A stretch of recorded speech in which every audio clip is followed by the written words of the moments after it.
Hey guys, welcome back to my channel. So ಯಾರೆಲ್ಲ ನನ್ನ video ಹೊಸದಾಗಿ ನೋಡ್ತಾ ಇದ್ದೀರಾ, ನಾನು ಅನುಷಾ ಬೆಂಗಳೂರಿಂದ ಕನ್ನಡ ಯೂಟ್ಯೂಬ್ ವಿಡಿಯೋಸ್ ಮಾಡ್ತೀನಿ. ಸೊ ಇವತ್ತು ಡೈಲಿ ವ್ಲಾಗ್ ಮಾಡೋಣ ಅಂತ ಸ್ಟಾರ್ಟ್ ಮಾಡಿದ್ದೀನಿ. ಇವತ್ತು ಮಂಗಳವಾರ ಸಂಜೆ ಟೈಮ್ ಆಗಿದೆ. ನಾನು ಮಾರಮ್ಮ ದೇವಿಗೆ ನಿಂಬೆಹಣ್ಣಿನ ದೀಪ ಹಚ್ತಾ ಇದ್ದೀನಿ. ಸೊ ಹಾಗಾಗಿ ಏನೇನು ಬೇಕೆಲ್ಲ ರೆಡಿ ಮಾಡ್ಕೊತಾ ಇದ್ದೆ. ನಾನು ಅರುಣ್ ಪಾಪು 3 ಜನನು ಕೂಡ ದೇವಸ್ಥಾನಕ್ಕೆ ಬಂದಿದ್ವಿ.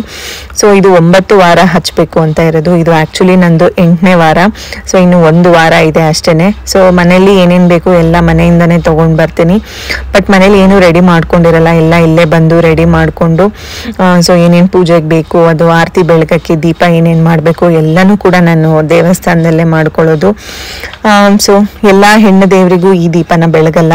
ಮಹಾಲಕ್ಷ್ಮಿ ಆಗಿರ್ಬೋದು, ಸರಸ್ವತಿ ದೇವಿಗೆ ಈ ದೀಪನ ಬೆಳಗಲ್ಲ. ಶಕ್ತಿ ಸ್ವರೂಪಿಣಿ ರಾದ ದೇವರುಗಳಿಗೆ ಮಾತ್ರ, ಅಂದರೆ ಮೂಕಾಂಬಿಕೆ, ಅಂಬಭವಾನಿ, ನಿಮಿಷಾಂಬ, ಕಾಳಿ ದೇವಿ, ಚೌಡೇಶ್ವರಿ ದೇವಿ, ಮಾರಿಯಮ್ಮ, ದುರ್ಗಾದೇವಿ, ಚೌಡೇಶ್ವರಿ ದೇವಿ, ಬನಶಂಕರಿ ದೇವಿ, ಇಷ್ಟು ದೇವರುಗಳಿಗೆ ಮಾತ್ರ ನಾವು ಈ ನಿಂಬೆಹಣ್ಣಿನ ದೀಪ ಹಚ್ಚೋದು. ಸೊ ಇದು ಹಚ್ಚೋದ್ರಿಂದ ತುಂಬ ಒಳ್ಳೇದಾಗುತ್ತೆ ಅಂತ ಹೇಳ್ತಾರೆ. ಯಶಸ್ಸು, ಸೌಭಾಗ್ಯ ಮತ್ತು ಸಕಲ ಐಶ್ವರ್ಯನು ಪ್ರಾಪ್ತಿ ಆಗುತ್ತೆ ಅಂತ ಹೇಳ್ತಾರೆ. ಪ್ರತಿ ಮಂಗಳವಾರ ಅಥವಾ ಶುಕ್ರವಾರ ರಾಹುಕಾಲ ಟೈಮಲ್ಲಿ ಈ ದೀಪನ ಹಚ್ಚಿದ್ರೆ ತುಂಬ ಒಳ್ಳೆಯದು. ಸೊ ತುಪ್ಪದಲ್ಲಾದರೂ ಹಚ್ಬೋದು, ಎಣ್ಣೆಲ್ಲಾದರೂ ಹಚ್ಬೋದು. ತುಪ್ಪದಲ್ಲಿ ಹಚ್ಚಿದ್ರೆ ತುಂಬ ಒಳ್ಳೆಯದು ಅಂತ ಹೇಳ್ತಾರೆ. ಸೊ 5 ಅಥವಾ 9 ನಿಂಬೆಹಣ್ಣಿಂದ ಈ ದೀಪನ ಮಾಡಿಕೊಂಡು ಬೆಳಗಬೇಕು ಅಂತ ಹೇಳ್ತಾರೆ.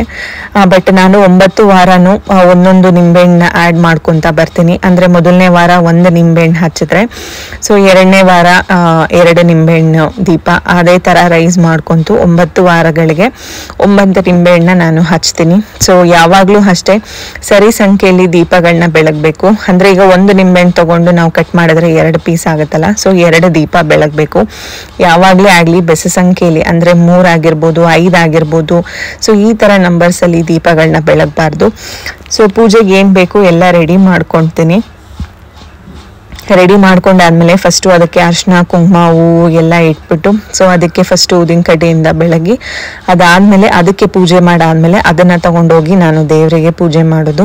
ಸೊ ಫಸ್ಟ್ ಅಲ್ಲಿ ಆರತಿ ಮಾಡಿಕೊಂಡು ಆಮೇಲೆ ಪ್ರದಕ್ಷಿಣೆ ಹಾಕ್ಬಿಟ್ಟು ಸೊ ಒಳಗಡೆ ದೇವಸ್ಥಾನಕ್ಕೆ ಕೊಡ್ತೀನಿ. ಅವರು ಕೂಡ ಪೂಜೆ ಮಾಡಿಬಿಟ್ಟು ಅದನ್ನು ಎಲ್ಲಿಡಬೇಕು ಅಲ್ಲಿ ಇಡ್ತಾರೆ. ಸೊ ಎಲ್ಲರೂ ಕೂಡ ನಾನು ಪಾಪು ಅರುಣ್ 3 ಜನನೂ ಹೋಗ್ತಾ ಇದ್ದೀವಿ ವಾರ ವಾರ. ಸೊ ಪಾಪುನ ಇಟ್ಕೊಂಡು ಪೂಜೆ ಮಾಡೋದು ಕಷ್ಟನೇ, ಬಟ್ ಅರುಣ್ ಇರ್ತಾನಲ್ಲ ನೋಡ್ಕೋತಾನೆ. ಸೊ ಹಾಗಾಗಿ ಪೂಜೆ ಎಲ್ಲ ಮುಗಿಸ್ಕೊಂಡು, ಸೊ ಬೇಗ ಕತ್ಲಾಗ್ಬಿಡುತ್ತೆ ಇವಾಗ ಬೇರೆ. ಸೊ ಪೂಜೆ ಎಲ್ಲ ಮುಗಿಸ್ಕೊಂಡು ಮನೆಗೆ ಬಂದ್ವಿ. Welcome back. ಸೊ ಪೂಜೆ ಎಲ್ಲ ಮುಗಿಸ್ಕೊಂಡು ಬಂದೆ. ನೈಟ್ ಊಟಕ್ಕೆಲ್ಲ ರೆಡಿ ಇದೆ. ಬಟ್ ಅರುಣ್ ತುಂಬಾ ದಿನದಿಂದ ಕ್ಯಾರೆಟ್ ಹಲ್ವಾ ಬೇಕು ಅಂತ ಹೇಳ್ತಾ ಇದ್ದ. ಸೊ ಕ್ಯಾರೆಟ್ ಎಲ್ಲ ತುರಿದು ಇಟ್ಟಿದ್ದೀನಿ. ಸಿಂಪಲ್ ಆಗಿ ಕ್ಯಾರೆಟ್ ಹಲ್ವಾ ಹೇಗ್ ಮಾಡೋದು ಅಂತ ನಾನು ನಿಮ್ಗೆ ಇವತ್ತು ರೆಸಿಪಿ ತೋರಿಸ್ಕೊಡ್ತೀನಿ. ಸೊ ಬಿಸಿನೇ ತಿನ್ನಕ್ಕಾಗಲ್ಲ, ಕೆಲವರು ಬಿಸಿ ಇಷ್ಟಪಡ್ತಾರೆ, ಬಟ್ ನಾನು ಸ್ವಲ್ಪ ಅದು ತಣ್ಣಗಾದ್ರೆ ಚೆನ್ನಾಗಿರುತ್ತೆ. ಸೊ ಇವತ್ತು ಮಾಡಿಟ್ರೆ ಸೊ ನಾಳೆ ಫುಲ್ ಡೇ ಆರಾಮಾಗಿ ತಿನ್ಬೋದು. ಸೊ ಹೇಗ್ ಮಾಡೋದು ಏನು ಎತ್ತ ಅಂತ ತೋರಿಸ್ತೀನಿ. ನೆಕ್ಸ್ಟ್ ಬನ್ನಿ ಈಗ ಕ್ಯಾರೆಟ್ ಹಲ್ವಾ ಹೇಗೆ ಮಾಡೋದು ಅಂತ ನೋಡ್ತೀನಿ. ಒಂದು ಕಡೆಗೆ ನಾನು ಅಳತೆ ಪ್ರಕಾರ ಮಾಡೋದು, ಸೊ ದಟ್ ಯಾವಾಗಲೂ ಮಿಸ್ ಆಗಲ್ಲ. ಸೊ ನಾನು ಯಾವ ಬೌಲಲ್ಲಿ ತೊಗೊಂಡಿರ್ತೀನೋ ಅದೇ ಇದರಲ್ಲೇ ಎಲ್ಲನೂ ಕೂಡ ನಾನು ಮೆಷರ್ ಮಾಡ್ಕೊತೀನಿ. ಸೊ ಇಲ್ಲಿ ನಾನು ತುರಿದು ಇಟ್ಕೊಂಡಿರುವಂತಹ 3 ಕಪ್ ಆಗೋಷ್ಟು ಕ್ಯಾರೆಟ್ನ ತೊಗೊಂಡಿದ್ದೀನಿ.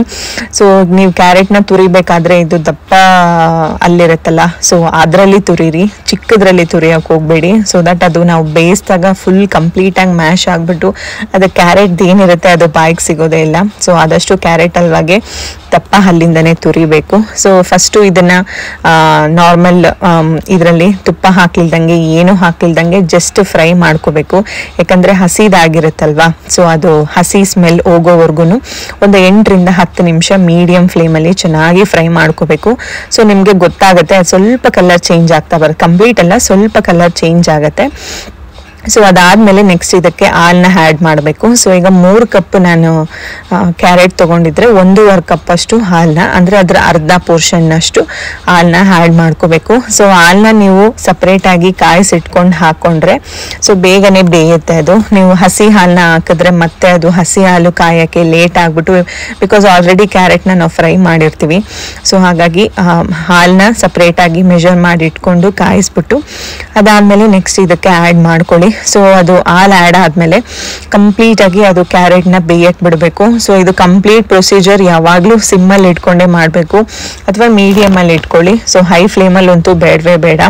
ಸೊ ನೋಡಿ ನೆಕ್ಸ್ಟ್ ಅದು ತಿರುಗಿಸ್ತಾ ಅದು ಹಾಲೆಲ್ಲ ಎವಾಪರೇಟ್ ಆಗಿರುತ್ತೆ, ಕಂಪ್ಲೀಟಾಗಿ ಹಾಲೆಲ್ಲ ಹೀರ್ಕೊಂಡು ಕ್ಯಾರೆಟು ಬೆಂದಿರುತ್ತೆ. ನೆಕ್ಸ್ಟ್ ಇದಕ್ಕೆ ನಾನು ಶುಗರ್ನ ಆ್ಯಡ್ ಮಾಡ್ತಾ ಇದ್ದೀನಿ. ಇಲ್ಲಿ 1/4 ಕಪ್ಪಷ್ಟು ಶುಗರ್ನ ತೊಗೊಂಡಿದ್ದೀನಿ ನಾನು. ಸೊ ಅಂದರೆ 1 ಕಪ್ ಬೌಲಿಗೆ 1/4 ಕಪ್ಪಷ್ಟು ಶುಗರ್ನ ನೀವು ಮೆಜರ್ ಮಾಡ್ಕೊಂಡು ತೊಗೋಬೇಕು.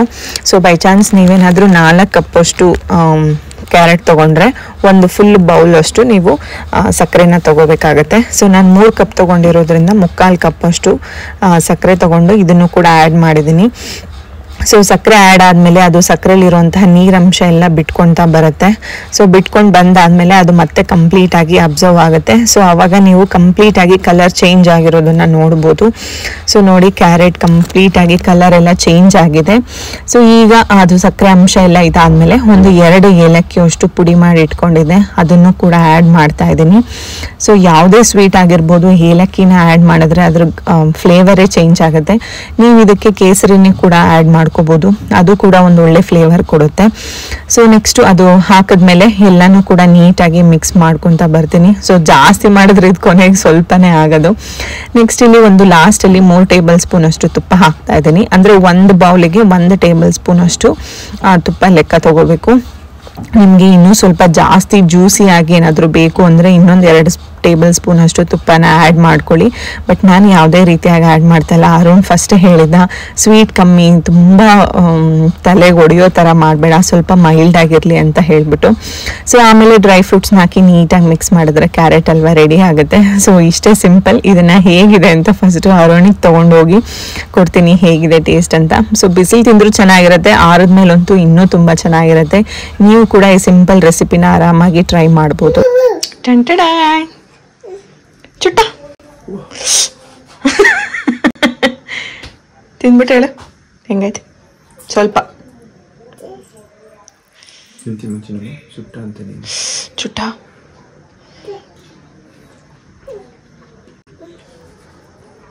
ಚೆನ್ನಾಯ್ತಾ? ಅವಳು ಬೇಡ ಸುಡ್ತೈತೆ. ಉಫ್ ಉಫ್ ಮಾಡು, ಉಫ್ ಉಫ್ ಉಫ್. ಅದು ಉಫ್ ಮಾಡೋಕ್ಕಿಲ್ಲ, ತಾಳ್ಮೆ ಅದಕ್ಕೆ. ಚೆನ್ನಾಯ್ತಾ? ಫುಲ್ ಕೊಡಲ್ಲ. ಚೆನ್ನಾಯ್ತಾ ಅಪ್ಪು? ನೆಕ್ಸ್ಟ್ ಇದು ಸ್ಯಾಟರ್ಡೆ ಮಾರ್ನಿಂಗ್. ಸೊ ನೆಕ್ಸ್ಟ್ ಅದಾದ್ಮೇಲೆ ನನಗೆ ವ್ಲಾಗ್ ಕಂಟಿನ್ಯೂ ಮಾಡೋಕ್ಕಾಗಲಿಲ್ಲ ಕೆಲವೊಂದು ರೀಸನ್ಸ್ ಇಂದ. ನೆಕ್ಸ್ಟ್ ಇದನ್ನ ಸ್ಯಾಟರ್ಡೆ ಕಂಟಿನ್ಯೂ ಮಾಡ್ತಾ ಇದ್ದೀನಿ. ಸೊ ಅಕ್ಕ ಮಕ್ಕಳೆಲ್ಲನೂ ಬಂದಿದ್ರು. ಸೊ ಪಾಪು ಅವಳ ಜೊತೆನೂ ಕೂಡ ಆಟ ಆಡ್ತಾ ಇದ್ಲು.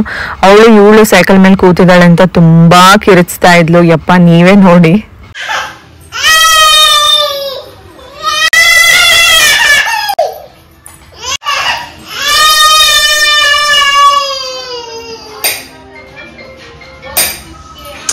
ಅಚ್ಚೋಡ್ಲಿ ಬಾ.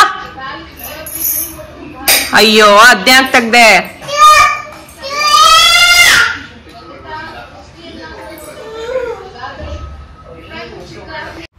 ಕೊನೆಗೂ ಪಾಪ ಹುಡುಗಿಯಿಂದ ಸೈಕಲ್ ಇಳಿಸ್ಬಿಟ್ಟು ಇವಳು ಕೂತ್ಕೊಂಡಿದ್ದಾಳೆ. ಸೊ ಅವಳ ಹಚ್ಚು ಆತೆ ನಾನೇ ಓಡಿಸ್ತೀನಿ ಅಂತ ಹೇಳ್ಬಿಟ್ಟು ಓಡಿಸ್ತಾ ಇದ್ಲು. ಇವರಿಬ್ರು ಜಗಳ ನೋಡೋದೇ ಒಂಥರ ಖುಷಿ. 1 ಸೆಕೆಂಡ್ ಜಗಳ ಆಡ್ತಾರೆ, 1 ಸೆಕೆಂಡ್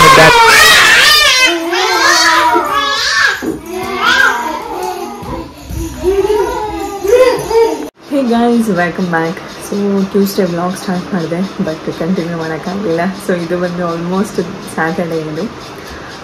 ಸೊ ಮಧ್ಯಾಹ್ನ ಒಂದು 3-3:30 ಆಗಿದೆ. ಪಾಪು ಮಲಗಿದ್ದಾಳೆ. ಈಗ ತೋರಿಸ್ತೀನಿ. ಸೊ ಈಗ ಮಲ್ಕೊಂಡಿದ್ದಾಳೆ. ಬೆಳಗ್ಗೆಯಿಂದ ಮಲಗಿಲ್ಲ. ಬೆಳಗ್ಗೆ 8 ಗಂಟೆಗೆ ಎದ್ದಿರೋದವಳು. ಸೊ ಆಟ ಅಕ್ಕರೆಲ್ಲ ಬಂದಿದ್ದರು, ಅಕ್ಕನ ಮಕ್ಕಳೆಲ್ಲ ಬಂದಿದ್ರಲ್ಲ. ಸೊ ಅವ್ರದ್ದೇನೋ ಪೇರೆಂಟ್ಸ್ ಟೀಚರ್ಸ್ ಮೀಟಿಂಗ್ ಇದೆ ಅಂತ ಹೇಳಿಬಿಟ್ಟು ಬಂದಿದ್ದರು. ಅವ್ರ ಜೊತೆ ಆಟ ಆಡ್ಕೊಂತ ಮಲಗಲಿಲ್ಲ. ಈಗ ಅವರೆಲ್ಲ ಹೋದ್ಮೇಲೆ ಈಗ ಸ್ನಾನ ಮಾಡಿಸ್ಬಿಟ್ಟು ಮಲಗಿಸಿದ್ದೀನಿ. ಬೆಳಗ್ಗೆ ಮಾಡ್ಸೋಣ ಅಂದ್ಕೊಂಡೆ, ತುಂಬ ಚಳಿ ಇತ್ತು. ಸೊ ಬೇಡ ಅಂತ ಅಂದ್ಬಿಟ್ಟು ನಾನೇ ಸ್ವಲ್ಪ ಡಿಲೇ ಮಾಡಿದೆ. ಈಗ ಸ್ವಲ್ಪ ಮಧ್ಯಾಹ್ನ ಸ್ವಲ್ಪ ಬಿಸಿಲು ಕಾಯ್ತಾಯಿತ್ತು, ಹಾಗೆ ಈಗ ಸ್ನಾನ ಮಾಡಿಸಿ ಈಗ ಮಲಗಿದ್ದಾಳೆ. ಸೊ ಮಕ್ಕಳು ಮಲಗಿದಾಗ ತುಂಬ ಮುದ್ದಾಗಿ ಕಾಣಿಸ್ತಾರೆ ಅಂತ ಹೇಳ್ತಾರೆ. ಹೌದು, ಸೊ ತುಂಬ ಮುದ್ದಾಗಿ ಕಾಣಿಸ್ತಾರೆ. ಏನು ಗೊತ್ತಿಲ್ಲ ಅನ್ನೋ ಥರ ತುಂಬ ಇನ್ನೋಸೆಂಟಾಗಿ ಮಲ್ಕೋತಾರೆ. ಅವ್ರನ್ನ ಮಲ್ಕೊಂಡಾಗ ನೋಡೋದೇ ಒಂಥರ ಖುಷಿ. ಅವಳು ಮಲ್ಕೊಂಡಿದ್ದಾಳೆ, ನಾನು ಸ್ವಲ್ಪ ಹೊತ್ತು ಮಲ್ಕೊಂಡ್ಬಿಡ್ತೀನಿ. ಯಾಕಂದರೆ ಈಗ ಸರಿಯಾಗಿ ನೈಟ್ ನಿದ್ದೆ ಆಗ್ತಾಯಿಲ್ಲ. ಪಾಪು ತುಂಬ ಎದ್ದೇಳ್ತಾಳೆ. ಸೊ ಸೆಂಟ್ರಲ್ಲಿ ಅಂದರೆ ಅವಳಿಗೆ ಹೊಟ್ಟೆ ಹಸುವಿಂದ ಎದ್ದೇಳ್ತಾ ಇಲ್ಲ, ಕಾಲು ತುಂಬ ಪೇಯ್ನ್ ಆಗಿರುತ್ತೆ. ಸೊ ಆ ರೀಸನಿಗೆ ಎದ್ದೇಳ್ತಾಳೆ. ನಾವು ಕಾಲನ್ನ ಸ್ವಲ್ಪ ಅವಳಿಗೆ ಪ್ರೆಸ್ ಮಾಡಿ ಸ್ವಲ್ಪ ಅವಳಿಗೆ ನಾವು ಮಸಾಜ್ ಥರ ಮಾಡಿದಾಗ ಮಾತ್ರ ಮಲ್ಕೋತಾ ಇದ್ದಾಳೆ. ಸೊ ತುಂಬ ಓಡಾಡ್ತಿರ್ತಾಳಲ್ಲ, ಬೆಳಗ್ಗೆಯಿಂದ ನೈಟ್ವರೆಗೂ ಓಡಾಡ್ತಾ ಇರ್ತಾಳೆ. ಸೊ ಹಾಗಾಗಿ ಕಾಲೆಲ್ಲ ಫುಲ್ ಪೇಯ್ನ್ ಆಗಿರುತ್ತೆ ಅವಳಿಗೆ. ಕಾಲು ಹೊತ್ತದ ಮೇಲೆ ಮಲ್ಕೊಳ್ಳೋದು. ಸೊ ನೈಟ್ ಅಂತೂ ತುಂಬ ಸಲ ಎದ್ದೇಳ್ತಾಳೆ. ಫಸ್ಟೆಲ್ಲ ಹೆಂಗೆ ಮಾಡ್ತಿರ್ಲಿಲ್ಲ, ಈಗ ಓಡಾಡೋಕ್ಕೆ ಸ್ಟಾರ್ಟ್ ಆದಮೇಲೆ, ಅದರಲ್ಲೂ ಈಗ 1 ವೀಕಿಂದ ತುಂಬ ಜಾಸ್ತಿ ಆಗಿಬಿಟ್ಟಿದೆ. ಸೊ ಸರಿಯಾಗಿ ನಿದ್ದೆನೂ ಮಾಡೋಕ್ಕೆ ಬಿಡಲ್ಲ. ಆ ಚಳಿಲಂತೂ ಬೆಳಿಗ್ಗೆ ಬೇರೆ ಎದ್ದೇಳೋಕ್ಕಾಗಲ್ಲ. ಇವ್ರು ಬೇರೆ ನೈಟ್ ಹೊತ್ತು ಸರಿಯಾಗಿ ಮಲ್ಗಕ್ಕೆ ಬಿಡಲ್ಲ. ಸೊ ಹಾಗಾಗಿ ಡೇ ಟೈಮ್ ಅವಳು ಮಲ್ಕೊಂಡಾಗ 1.5 ಅವರ್. ಸೊ ಅವಳಿಗೆ ಎಷ್ಟೊತ್ತಿಗೆ ಎದ್ದೇಳ್ತಾಳೋ ಗೊತ್ತಿಲ್ಲ. ಸೊ ಅವಳ ಜೊತೆ ಮತ್ತೆ ಎದ್ದೇಳಬೇಕು. ಸೊ ಆ ಟೈಮಲ್ಲಿ ಒಂದು ರೌಂಡ್ ನಿದ್ದೆ ಮಾಡಿ ಎದ್ಬಿಡ್ತೀನಿ. ಸೊ ಈಗ ಮಲಗಿದ್ದಾಳೆ, ಮಲ್ಕೊಂಡ್ಬಿಡ್ತೀನಿ. ಸೊ ಮತ್ತೆ ನಾನು ಮಲ್ಕೊಂಡು ಎದ್ದಾದ್ಮೇಲೆ ಸಿಗ್ತೀನಿ.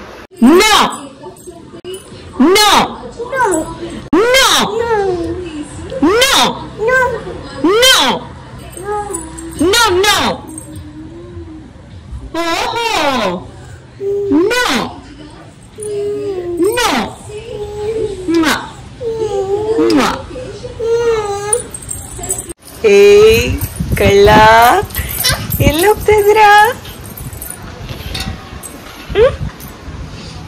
ಹೇ ಹೇ ಕಳ್ಳಮ್ಮ. ಈ ಚಳಿ ಟೈಮಲ್ಲಂತೂ ಚಿಕ್ಕ ಮಕ್ಕಳು ನೋಡ್ಕೊಳ್ಳೋದು ತುಂಬ ಕಷ್ಟ. ಸೊ ಅದ್ರಲ್ಲಿ ನನ್ನ ಮಗಳು ಪರವಾಗಿಲ್ಲ, ಟೋಪಿ ಕಟ್ಕೋತಾಳೆ. ಕಟ್ಟದೇ ಇರೋ ಮಕ್ಕಳಂತೂ ನೋಡ್ಕೊಳ್ಳೋದು ತುಂಬ ಕಷ್ಟ ಈ ಚಳಿ ಗಾಳಿಯಲ್ಲಿ. So that's it for the video. ಮತ್ತೆ ಮುಂದಿನ ವಿಡಿಯೋದಲ್ಲಿ ಸಿಗ್ತೀನಿ. Till then love you all, take care, bye bye.